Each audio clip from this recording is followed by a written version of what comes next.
Notre projet de recherche, ça consiste à développer des nouvelles méthodes mathématiques et informatiques en cosmologie. À savoir, la cosmologie, c'est l'étude de l'histoire de l'univers. Notre outil, c'est une sorte, entre guillemets, de machine à remonter dans le temps qui permet de retrouver d'où viennent les galaxies, de retracer à l'envers les trajectoires des galaxies. Tester différents modèles qu'on a, différentes compréhensions qu'on peut avoir de comment ça marche. Il faut savoir qu'il y a encore des grands mystères à résoudre en physique. On parle de matière noire, d'énergie noire, on a des équations pour décrire tout ça. Il y a plusieurs équations possibles. On aimerait bien savoir quelle est celle qui est la plus vraie. Et en quelque sorte, notre outil va permettre de servir de banc de test à ces différentes théories. C'est un travail en groupe, parce que ça va combiner des aspects assez pointus de physique, de mathématiques et d'informatique. C'est important de s'y mettre à plusieurs. Tout seul, enfin en tout cas moi je ne sais pas faire ça tout seul. Et on s'est regroupé avec Roya Moayahi de l'Institut d'astrophysique de Paris, Yann Brenier aussi, qui est un mathématicien français à l'origine d'un outil mathématique qu'on utilise beaucoup, qui s'appelle le transport optimal. La physique nous dit pourquoi on essaye de calculer des trucs. Les maths, ça nous dit qu'est-ce qu'on essaye de calculer, et l'informatique va nous dire comment on va arriver à le calculer. Moi j'aime bien penser l'informatique comme la baguette magique qui fait vivre les équations mathématiques dans l'ordinateur pour calculer la physique.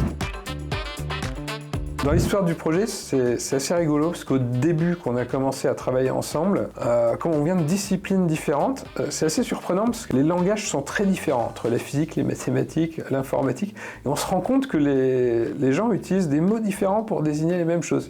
On avait un problème de tour de Babel, d'une certaine manière. Je me souviens en particulier d'une réunion où on n'arrivait pas vraiment à se comprendre, alors on s'est mis autour du tableau, on a commencé à faire des petits crobards, des petits dessins, des trucs, et là, le petit dessin est devenu un langage commun.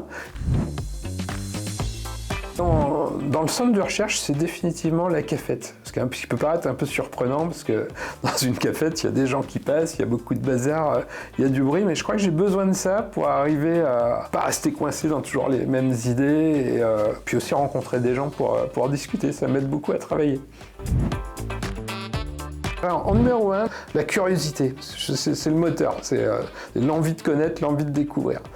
Deuxième mot, c'est une aventure humaine, c'est un sport d'équipe, c'est vraiment un truc qui se passe à plusieurs, la recherche. Troisième mot qui me vient à l'esprit, c'est la prise de risque. Faut pas avoir peur d'être ridicule, d'avoir des idées ridicules, de se planter, de tout ça. Je pense que ce qui permet d'avancer, c'est d'avancer vite, seulement après qu'on regarde si ça a marché ou pas.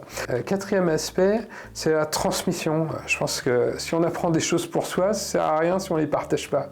Et donc c'est enseigner, c'est parler avec des gens, c'est susciter des vocations chez les jeunes filles, chez les jeunes hommes. Le cinquième, j'ai gardé le meilleur pour la fin, c'est la joie. C'est un plaisir extraordinaire de comprendre des trucs, passer du moment où on n'y comprend rien à un moment où tout s'éclaire, découvrir des choses aussi, de se dire bah tiens, personne n'a jamais compris ça comme ça avant nous, quoi. Et ça, c'est vraiment un plaisir qui est extraordinaire.